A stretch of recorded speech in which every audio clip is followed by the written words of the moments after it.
My transition fucked up. What the hell? Sorry, that's real loud. I don't know why.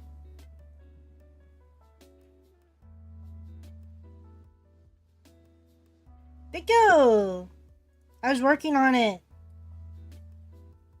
Earlier this morning. That's my V5 outfit. But that's not what we're here to do. Ours, Kilo, Flyora, welcome everybody. Welcome back. We're doing some more commission crunching. Last night we didn't get to finish that sketch page, so we're gonna finish it today. And finish that today. Do our chibis, and we're gonna animate them, and then we'll be all caught up. Oh no, wait, there's still one more commission I gotta do. Never mind. How are your allergies feeling today? It was pretty bad this morning. Like, my nose is running really bad. But I'm feeling okay right now. I'm feeling just fine. My nose isn't even stuffy. I can breathe. It's so nice. So don't even worry about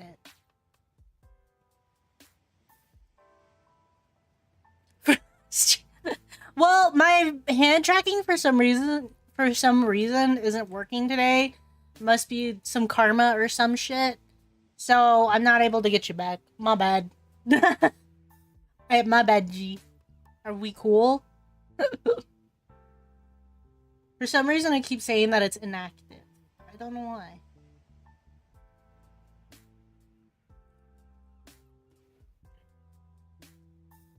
Yeah, what a way to say hello. Your mother raised you like this? I'm kidding. I feel like I have to say that every now and again, because I feel like I can be a little too mean to people. I hope you guys never think I'm going out of my way to be mean to you. I'm just kind of teasing, you know. Unless I'm genuinely being mean to you. And, like, I mean it, half the time, I don't really mean it.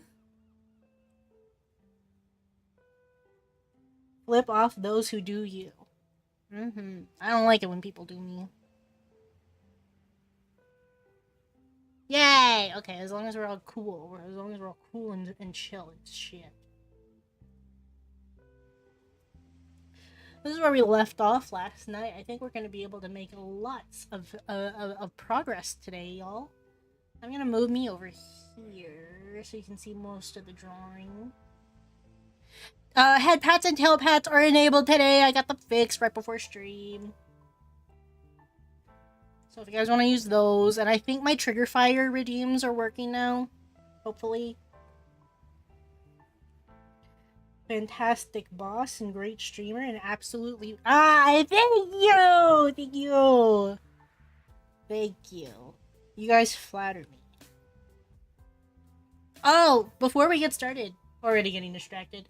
You guys want to see something? So I decided I thought it'd be really cute if I made myself a little standee, because I have some Shrinky Dink paper, so I can make like standees and stuff. I'm gonna make a little standee that I'm gonna take around. I need to clean it up a little bit. New things. I'm gonna take it around while I'm in Japan and take pictures and selfies with it. Sorry, it's like not really good because some of it is like colored in black. I just copied it. Hold on. Say, can I download image, please? Okay.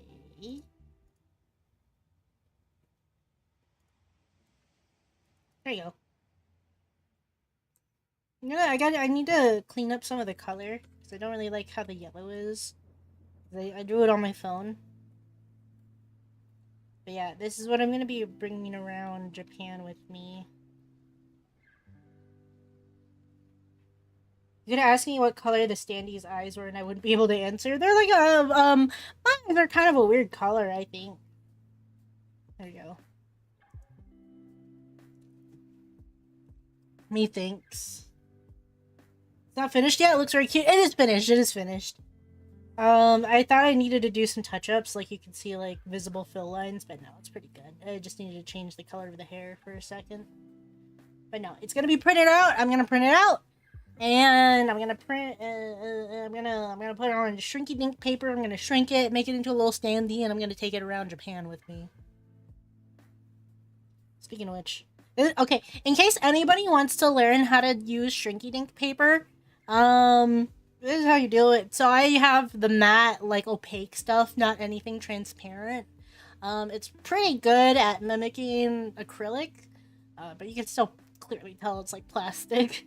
But if you want to print something out on shrinky dink paper, what you do is, yeah, pretty much what you did with my little chibi pictures, yeah. What you do is you lower your opacity because you need to, what is it? You need to consider the fact that it's going to shrink, and when it shrinks, it saturates color more. So if you don't want it overly saturated, reduce the opacity. I think that might be a little too much, even 80 might be good enough. Especially since it's going to be big. It's going to be on a whole piece of paper by itself, so it's big enough to stand, to not be too tiny. And then when it shrinks down, it'll have that same saturation as when you first printed it, or when you first drew it. Pretty neato, huh? I learned that when I was in middle school. That little tip, that little trick. I learned it from somebody who made evolution charms.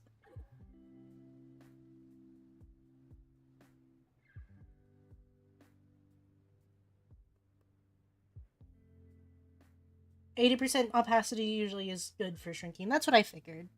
It's been a while since I've done it. Last time I did it, I did just all black and white, like manga style shrinky dinks.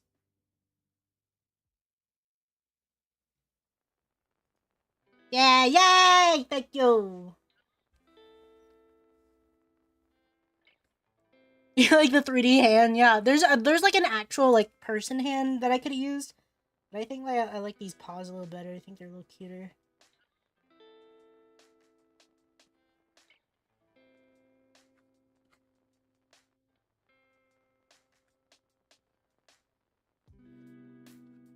They're very, very cute, right?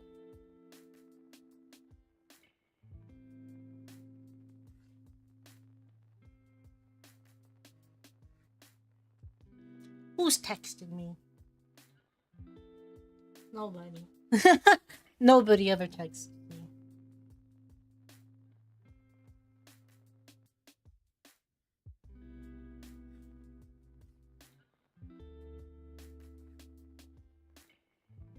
Except for my dad. My dad texts me all the time, and I love it.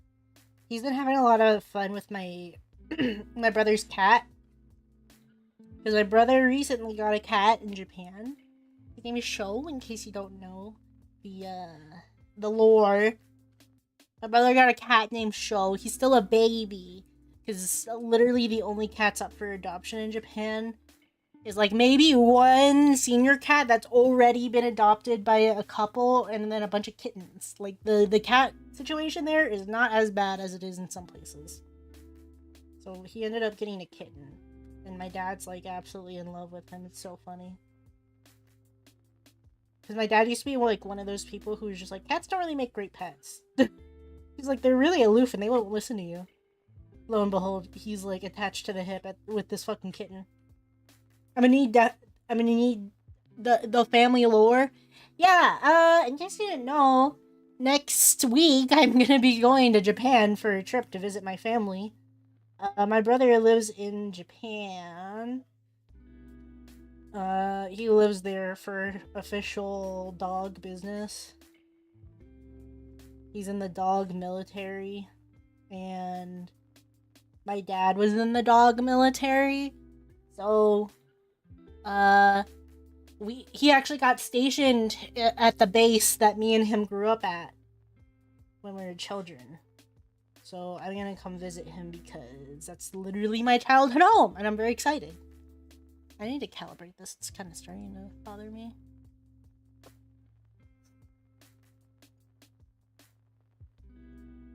Ah, There we go. Much better. Much better. Much better. Very nice. Yeah, anyways, he got a cat in Japan because he's been wanting a cat since for, like, ever. And he finally got one. And he's a very cute, very sweet. Very mischievous little guy. Since he is, in fact, a baby. It's gonna be a lot of energy that I'm not used to. Because I haven't really been around kittens all too much. When we got our cats, they were already adults. Like, maybe the second one was more kitten-ish, but he was already 3 years old. That's an adult cat.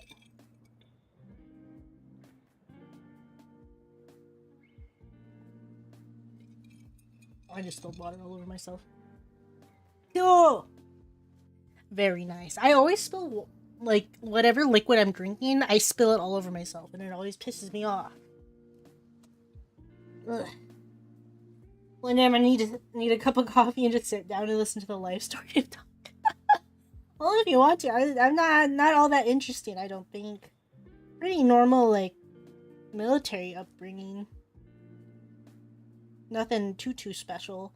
The only thing that I like to tell people is that I don't really have a sense of what a hometown is. Because I never really had one. The closest is that military base in Japan. And even then, I don't really think that's much of a hometown, right?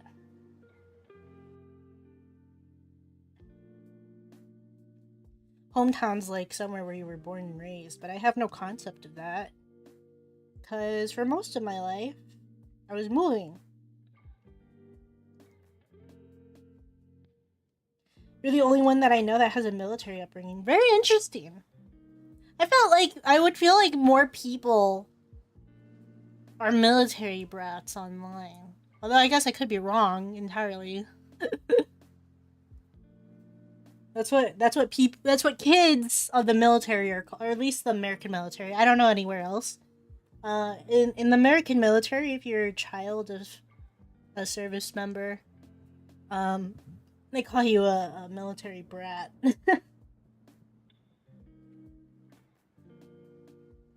Why? I don't really know, because it's funny. The military likes to do this thing where they think they're really cute. But yeah, it's nothing really too exciting. I was born in one state. Stayed there for a little bit. My dad... See, okay, here's the thing. We gotta go back to my dad, okay? My dad started it all. So my dad entered the military straight out of high school. He went into the Marines branch, and for any of my overseas viewers that don't really know the branches of the American military, here's basically what you need to know. Army is easy peasy. This is broad generalizations that the military themselves perpetuate, so Army, easy peasy. That's full of all the people who are too dumb to get into the Navy. Navy is everybody wants to K-word themselves. Like, notorious for not taking care of their people. Everybody that I've ever known that have been in the Navy, they spend half of their career on a boat, half on land, and a majority of it wanting to kill themselves. Because there's not much for them to do on boats. And I've heard their leadership is kind of not really that great. But that's neither here nor there. That depends on the branch. Air Force is easy mode, but you have to be really smart to get in there. Jesus Christ, Bishop. You have to be really smart. You have to score high on your... Shit, what is it called? Military...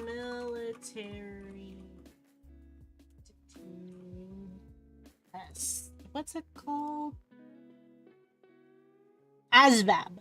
ASVAB is basically, it's an aptitude test that tests how smart you are, and that will tell you which branches of the military that you are eligible to join.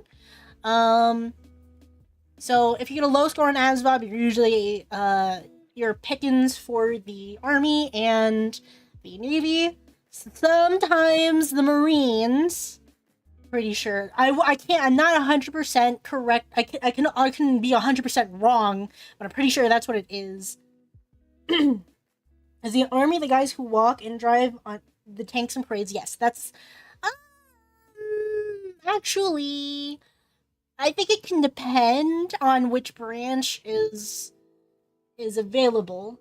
I don't think it really cares which branch has that. Most branches or all have like the same equipment.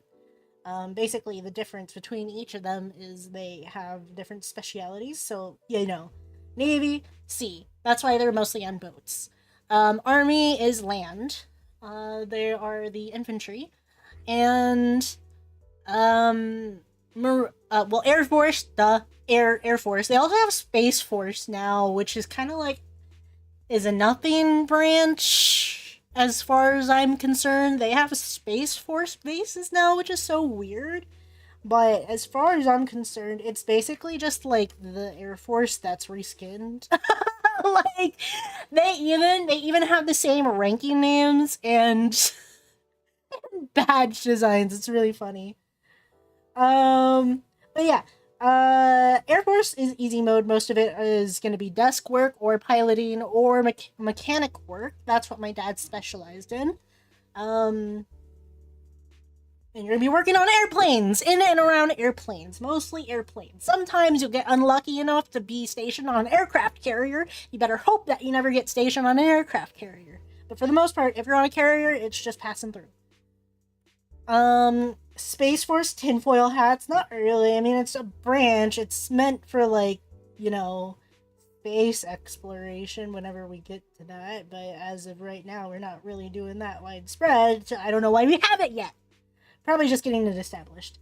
But yeah, Army is infantry. That's mostly going to be land-based stuff. Air Force is going to be air stuff, so you're going to be working in and around airplanes most of your career. And Marines are supposed to be the all-rounders. They do air, space, water, whatever the fuck they tell them to do. They're basically there to just pick up the slack. From what I've heard from my dad, they're the most specialized group. You kind of have to be pretty well versed in combat. They're the most combat centric. And yeah, there's also the joke that the Marines are the knuckle draggers. Not the brightest in the bunch. Even dumber, some would say, than the Army, although I beg to differ. Because I've seen people in both the Army and well, you know what? No. Actually, I take that back. Most people I've met in the Marines aren't really the brightest bulbs. I've had one guy when I was working another job on a military base. Marines are jacks of all trades, pretty much. They just need to be specialized in whatever the hell that they get sent to. Yeah, there was this one Marine guy at a base that I worked at one time. We had like FedEx shipping drop-offs. But for some reason this guy thought that we also received packages for people. We didn't. But he came in and he was like, "Do I have a package here?" And I'm like, "No, sir, we're just a drop-off point. We don't receive any packages." And he went, "Oh, okay." The next day, same guy comes in and he was like, "Do you guys have any packages for me?" And I'm like, I was just like, am I in a simulation? Where am I? And I was like, I literally the exact same script. I was like, "No, we only do drop-offs. We don't. Yeah, no need to think, only do." But yeah, I was like, "No, we only do drop-offs. We don't hold packages for people." And he went, "Oh, okay." Like, I don't know why he came back. I'm giving him the benefit of the doubt and hoping that it was like some higher up that told him to go and be like, "No, try it again tomorrow." Like that would make a fucking difference. But anyways, yeah, those are the Marines. They're kind of notorious for being knuckle draggers. I feel like people in the Army just kind of like regret being in the Army. At least being today. or like nowadays. But besides the point, my dad started out in the Marines. He did. I want to say he did his four. Oh, yay! Thank you for the pat. I want to say he did 4 years, but I have a feeling he did a little bit more than that. Because usually, when you enlist in the American military, you can just do 4 years, whatever you're contracted for, and then just leave. And then you'll still get some veteran benefits. Not really as much as you would if you did like a full career, which is usually like 20 years. And then he met my mom, and then he left the Marines because he was on the front lines a lot. He fought in, what is it? I believe he fought in the Gulf Wars. Was Project Sandstorm part of the Gulf War? Hold on. Project. That was like the big one that he was that he participated in, that he was deployed in. He's also been to Saudi Arabia. He got me a solid gold 24 karat necklace from there that I no longer wear. Or no, Desert Storm, that's what it is. Not Sandstorm, Desert Storm.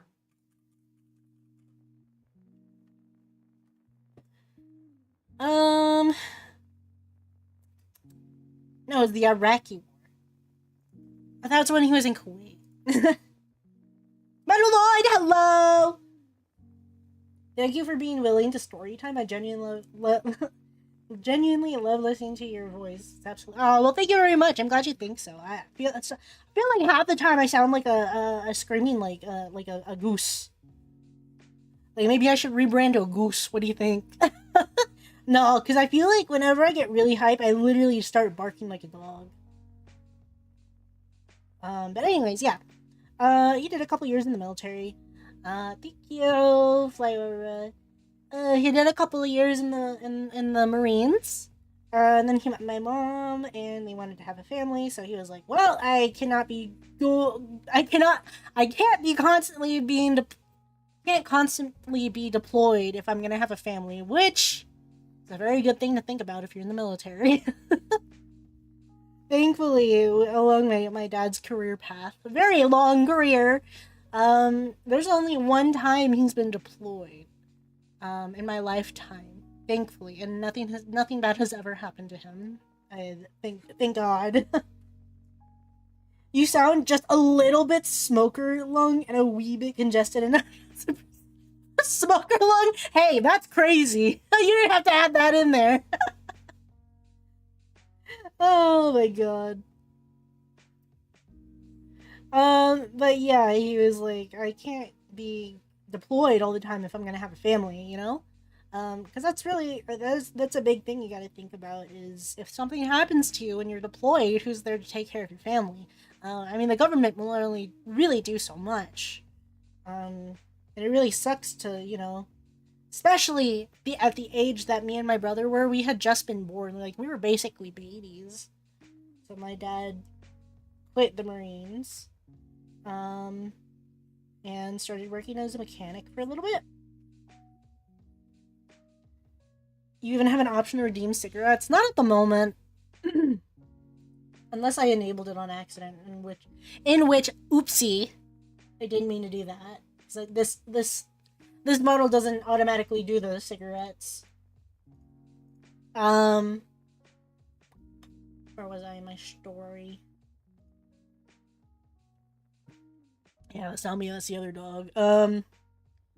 So he started working as a mechanic for a little bit. It was fine. We lived comfortably, but it was just my dad working, really. So my mom encouraged him. Not that's a nice way to put it. Encouraged him to re-enlist. He basically went, go back in the military. So my dad decided that he would take the easy route and go back into the military, but he enlisted in the Air Force rather than the Marines because it's just easier. There's a little less risk, especially if you can pass the ASVAB or get a high score on it.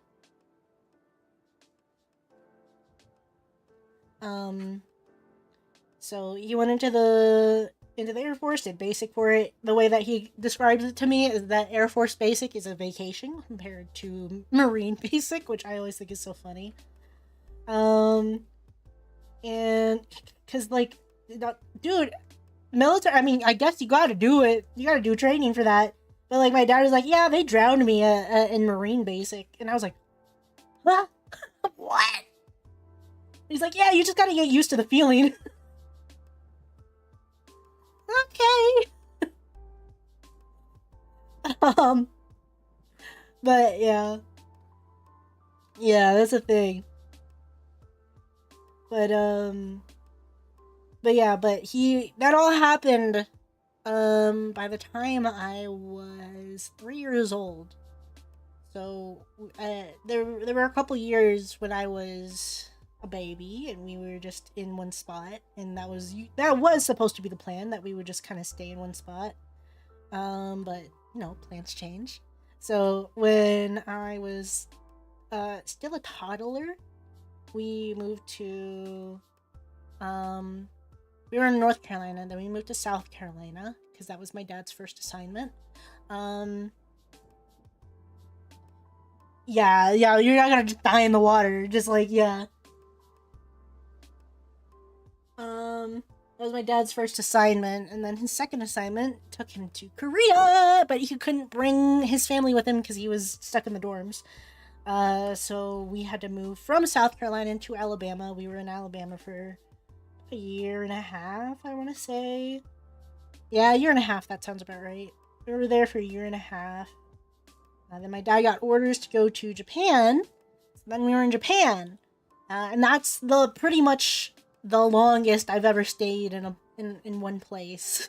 Because we were like moving all over the place. Because even when we were in Alabama, we would move around constantly. Like, there was like a couple of months where we just lived in Virginia for some reason. I don't know why, but we did.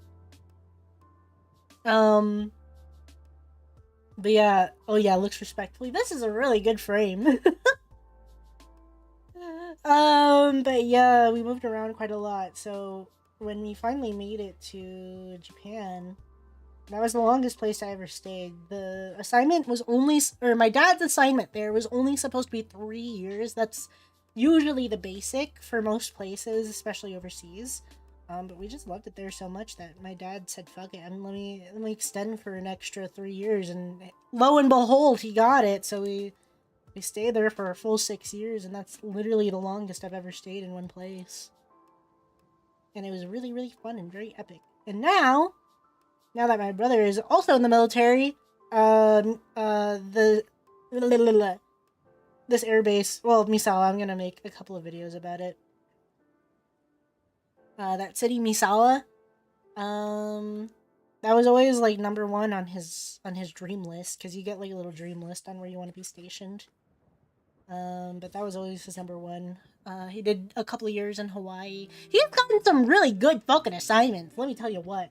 He did a couple years in Hawaii. That was his very first station.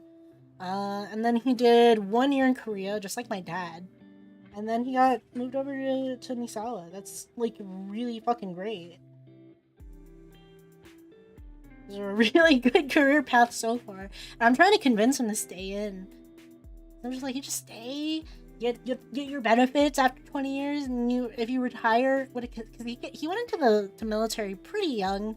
Not as young as my dad did, but pretty young. He can do his 20 years and retire by the time he's like 40 something.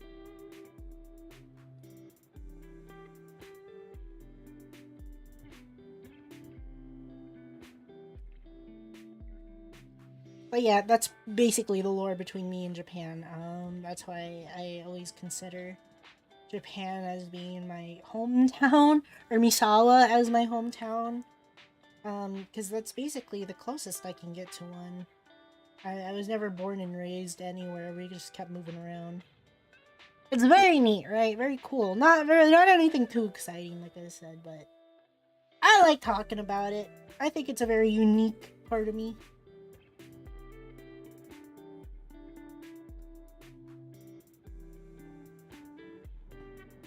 Unique little bit of lore. That's basically why we're going to Japan. Because I want to visit it. We moved in 2012 back to America. So it's been over, what? 12 years now? Yeah? 13 years since we left.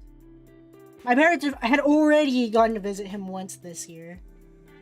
Because they're closer. They live in the Philippines, so it's literally just a hop, skip, and a jump. Luckies.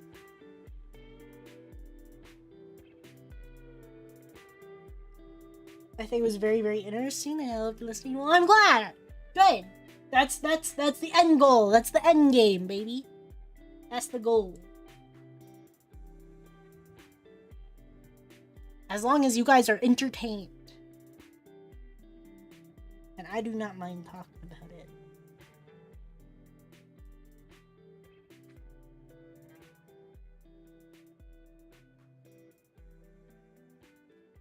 Good, good, good.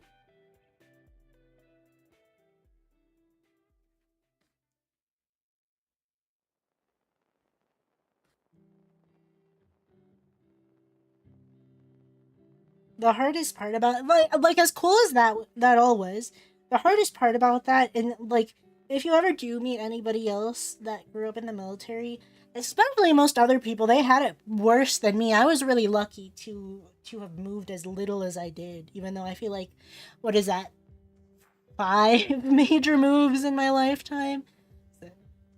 North Carolina, South Carolina, Alabama, Japan. Now, yeah, 4 major moves. The view while story time was going on was nice as well. I will admit, it was pretty good. Completely unintentional, but we got it anyway.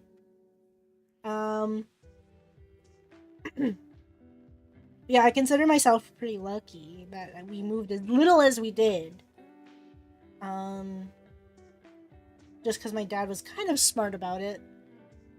And also was a teeny bit, thank you for the pats. Teeny bit, selfish, I guess. Because he wanted to stay in Japan for that long, and I think it was great that he did that. Because me and my brother were still, like, we are still in our formative years, and he was pretty smart about it. Because by the time that we left Japan, I had just finished up elementary school and started getting ready to go into middle school. Not really doing me any favors because the way that they did elementary school and middle school in America had changed drastically than what they had done in Japan.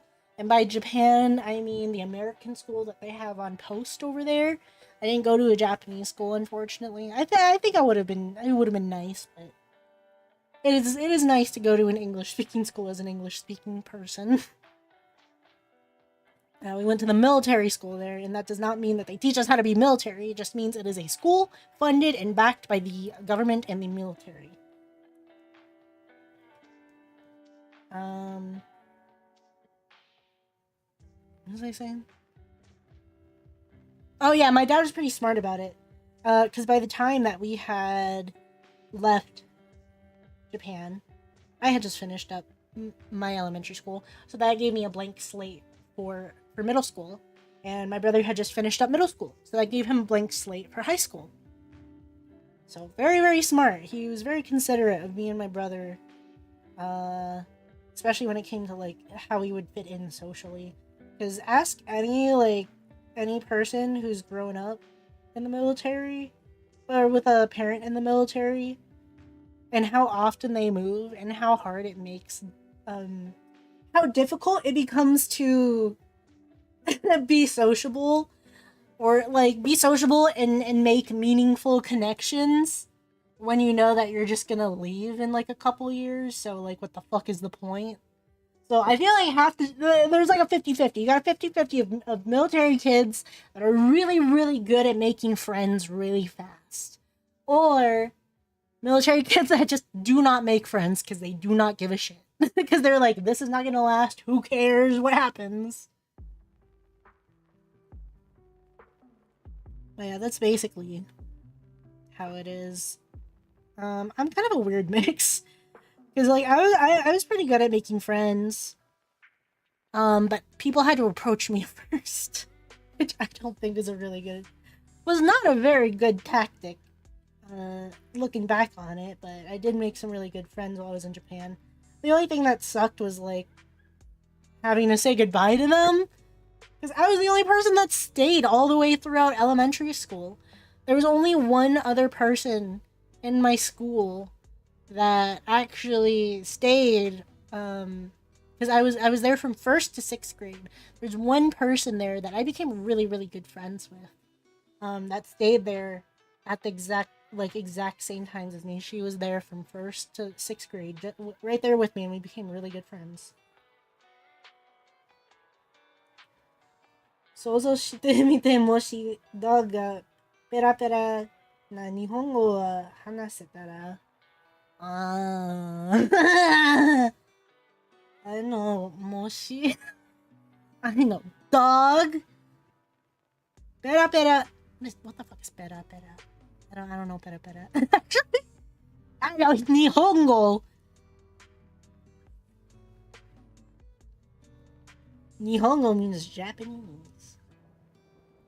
Also, evidently did not learn any Japanese. I learned a little bit, because you need to know a little bit to get by, and they have you take culture classes while you're there. But I don't really get to learn, and also I was a stupid little kid, and I was like, no, I don't want to learn another language, I don't wanna! Stupid. You should have learned it! Damn. Imagine if dog could speak fluent Japanese. I can read, like, sentences that they're in hiragana, but that's about it. But they teach you some basics while you're in, while you're going in that. It would be really cool if I spoke fluent Japanese. Fuck! I mean, I can still learn, but I'm, like, trying to learn other languages, too. That I barely keep up with anyway. They teach you a little bit while you're there, and then they also try to get you immersed in the culture since, you know, you are in a host nation. So we had a couple of culture teachers at the school that we went to. I know Ramaji, which, yes, I know isn't it. Oh, not Ramaji. Hiragana, right? Did I say Ramaji? Hiragana. But I mean, like, if you know Yorumaji, I mean, you kind of got it. You just can't really read shit. You won't be able to read shit when you go over there and talk to somebody.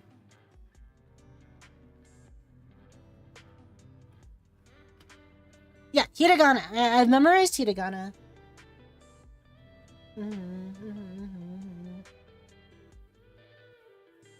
Because they teach you hiragana in some of those culture classes. So the way that we had it set up is we had 3 culture teachers. All of them are really awesome. They didn't make us say sensei or anything, which I think was really nice of them. I think they should have. They're culture classes. Let us get immersed in the culture, which they still kind of did, but like, come on. They didn't make us call them sensei or nothing. So we had 3 culture teachers. We had Miss Tanaka. She was really awesome. Everybody really loved her. She was more artsy craftsy. Very artsy fartsy. She loved doing arts and crafts with everybody. She really loved doing, like, she had like a whole little rack of kimonos that she would let us wear and, like, you know, learn how to put them on and everything. I know how to listen to Japanese enough to, like, at least survive on the streets, and I can only hope to help someone who needs practical English lessons. Yeah, there you go. That's still pretty good. As long as you know the basics.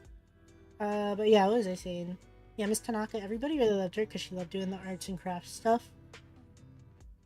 She would do origami lessons. She would do picture books. I loved doing the picture books. They were so awesome. But she had like what is it? So the picture books that I'm talking about, I don't know if you guys have ever watched anime, but they do it sometimes in anime. But the picture books that I'm talking about, not really picture books per se. They're more like slides. So basically, there are these slides, and then you get like a whole stack of them. And no, it's not a flip book. it's like a bunch of like separate pages, like this. The front will have pictures on them. So here's one with like an Oni or whatever. Whatever, it doesn't matter. The front would have pictures on them, and then on the back they would have the story that you would tell. So whoever was looking from the front, whoever you're telling the story, would only see the pictures. I thought it was really cool. They weren't flip books, they were literally just like slides. They're kind of like giant index cards, I guess.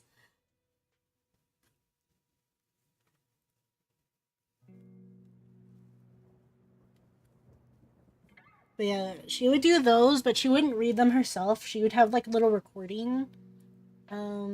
There was always like a little recording of what the picture book did, and then sometimes she would have somebody come up and like like flip the book for her, or flip through the slides for her.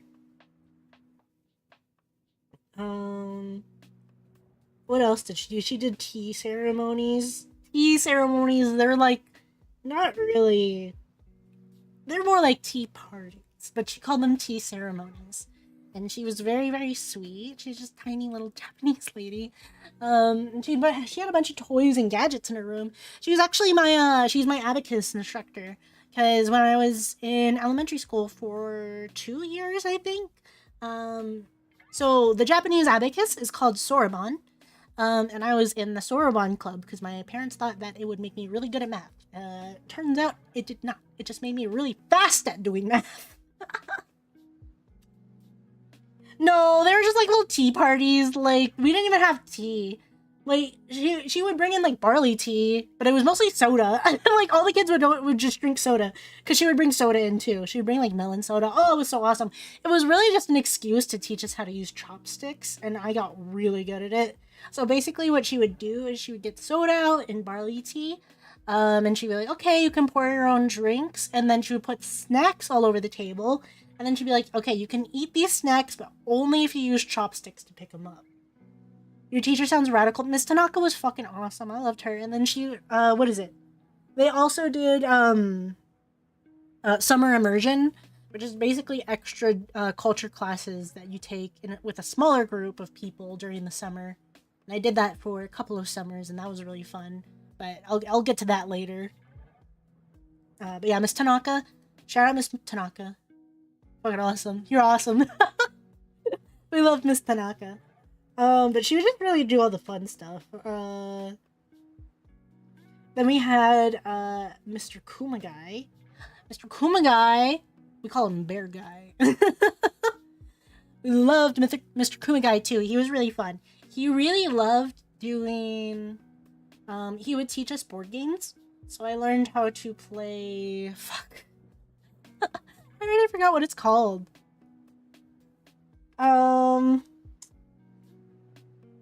He taught us how to do like really, really basic board games.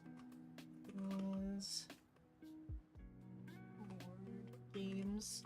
So there was this one game he called it the sandwich game. I don't know if there's like an actual name for it, but we called it the sandwich game. Sorry, Kumagai. His name is Kumagai, so this is his name. I don't know the kanji for it, but this is how you spelled it. He was awesome. We loved Kumagai. He was the only male culture teacher.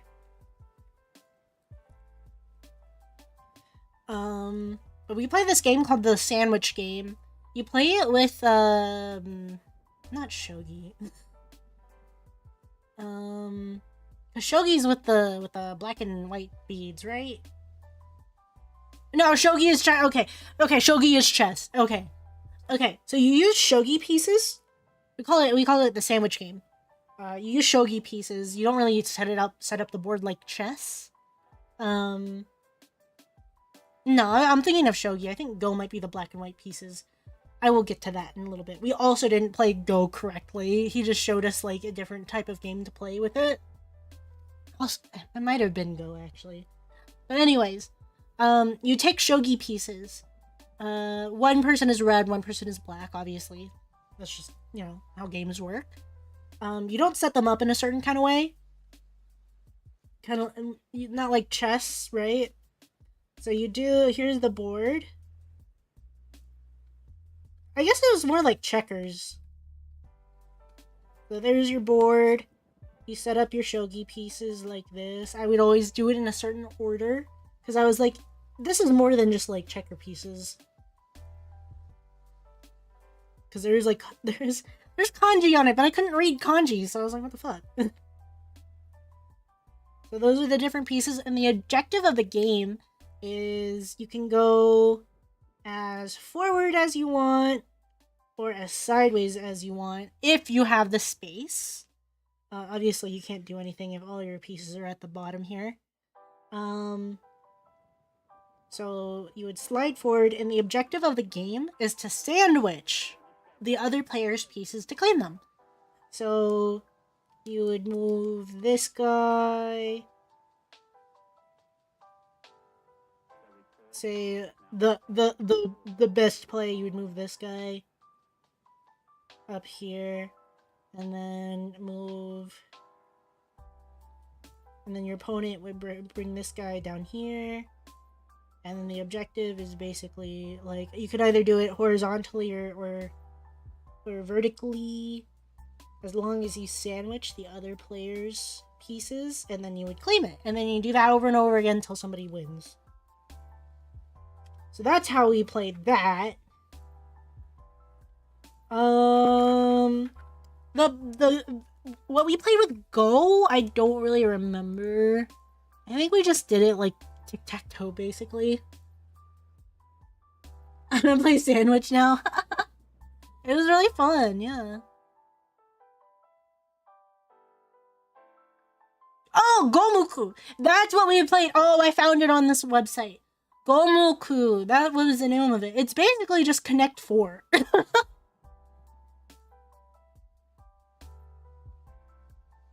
and instead of 4, you do 5. Gomoku. That's the one that we used to play. I read the article and I was like, wait a second, that sounds so familiar. Yeah, Gomoku. That's the other one that we would play. That was all Mr. Kumagai stuff. He would teach us all the board games. He would tell us really fun stories. Like, he told us the story. Like, this is when I'm in elementary school, literally before I'm like a teenager. He told us the what is it? Yuki Onna? Is that what it is?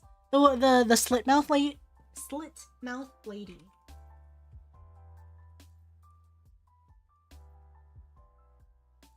No, that's a snow woman, duh.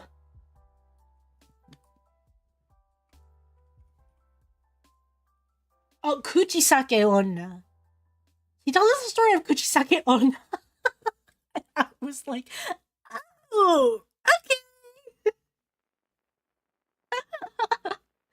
Which is so funny because, like, Japan really, like, when that became, like, a big urban legend, they got really fucking, like, security crazy about it, which is good. He told us the story of Kuchisake Onna, and we're like, what the fuck? Because the way that he would tell his stories was very different than what Miss Tanaka would do. He would verbally, like a crazed shaman. He was very energetic, by the way, like a crazed fucking shaman. He would go around the classroom, act everything out. He'd play all the characters. He would orally tell us the stories. And then for like a little bit of visual, visual aid, he would do little drawings on the whiteboard. It was so awesome. That's how I know about Kuchisake Onna, and I was like, whoa, crazy. There's also this one story, I don't remember how it went, but I distinctly remember it because he taught us that you can dislocate your joints and you can fit through smaller things. He was really cool.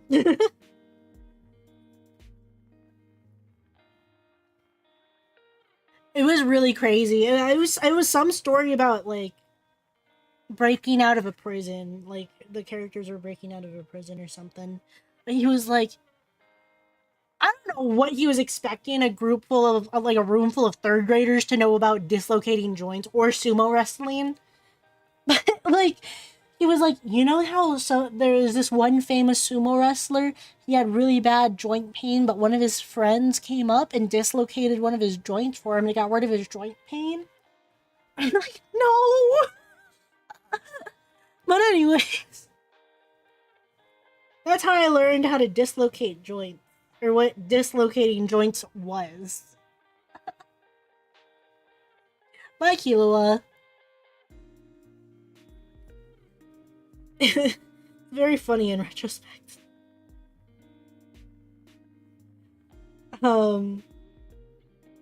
Yeah, he would tell these really cool stories orally. He'd prance around the room and everything. I loved his classroom because he would always have Pokemon. Uh, uh, what is it? Pokemon. Pokemon decorations around the room. It was sick. Other than that, it was pretty bare bones. Like the other two culture teachers really did up their rooms, and he was like, seasonal Pokemon. I'll change it for the seasons, but that's about it. Don't dislocate yourself willingly. When a joint gets dislocated, one, it becomes weaker and is more prone to repeat dislocation. Well, yeah, we know that, but he he talked about it because it was part of the story. It's not like he was teaching us how to dislocate your joints. Oh, but it was so awesome. He's such a good like storyteller. You get so invested with it. He was like I said, it's a story about somebody escaping prison. I don't exactly remember the plot, but like part of it, I'm pretty sure these stories were like it was either cultural or stole them off of like anime or some shit. Because he came off as a little bit of like an otaku. I'm not gonna lie. He was a young guy. Is he where you got your storytelling skills from? Maybe, could possibly be. He was like one of my not friends, but he was a big influence on me in my younger years. He was a really cool guy.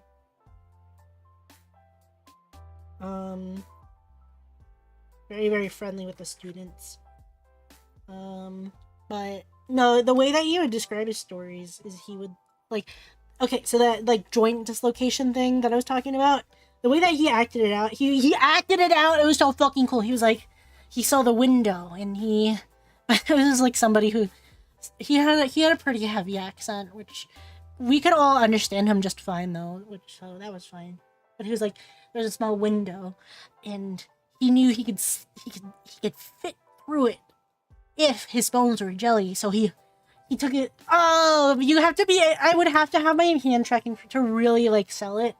But like he would grab, like he would act it out, man. He was doing a yes and grab his shoulder and go, and like his arm would fall limp, and then he went to his other shoulder.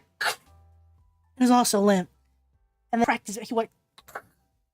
Oh, it was so awesome.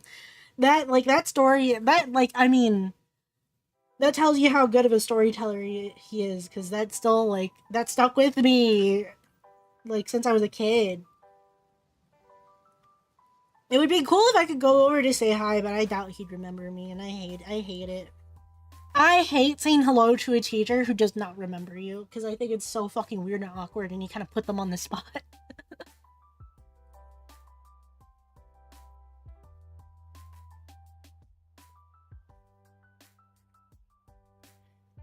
But yeah, it was fun. It was fun.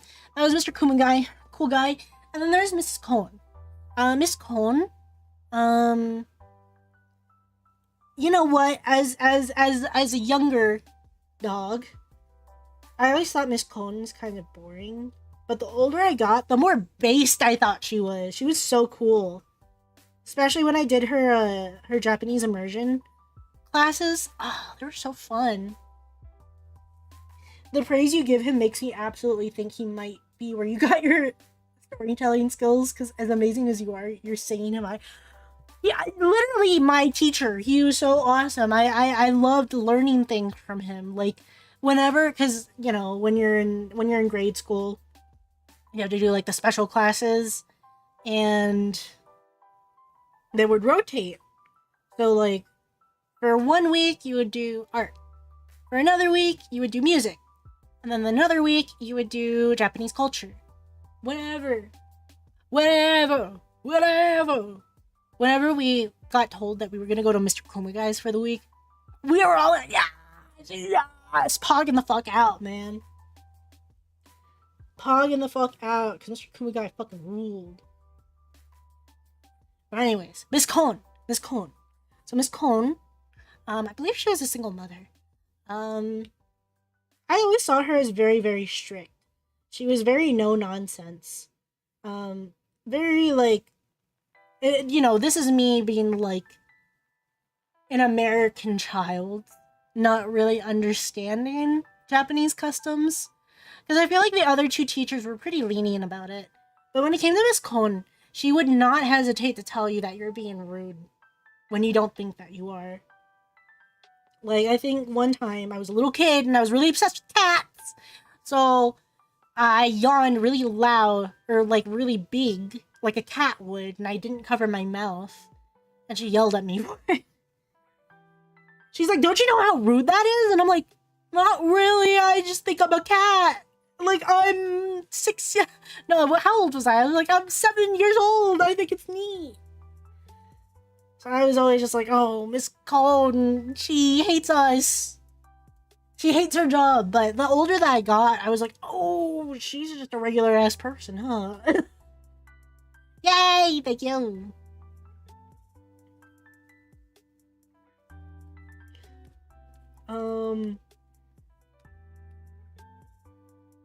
But yeah, the more time went on, the more I came to appreciate her. Because basically, what a lot of her class was she made us do the boring stuff.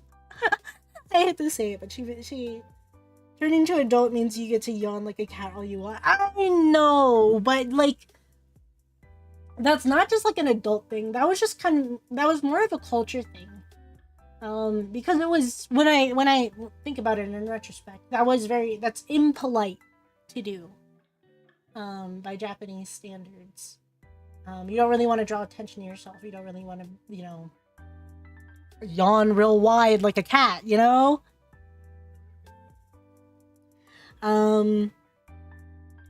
But yeah, because most of the time she would do the picture books too, like Miss Tanaka, except she would actually read them herself. And then she would have us practice writing characters. We didn't really practice writing kanji all that much, but that's where I learned hiragana. The true yawn is the one that looks like you're just taking a really big breath. Anyway. No, yeah.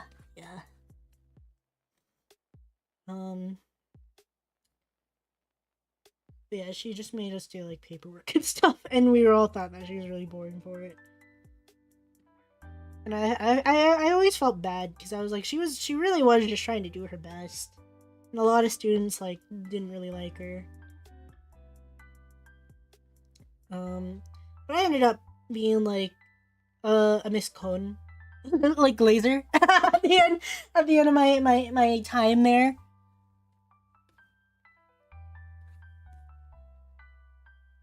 Because it was actually fun learning hiragana, and you know, that's a skill that I know now.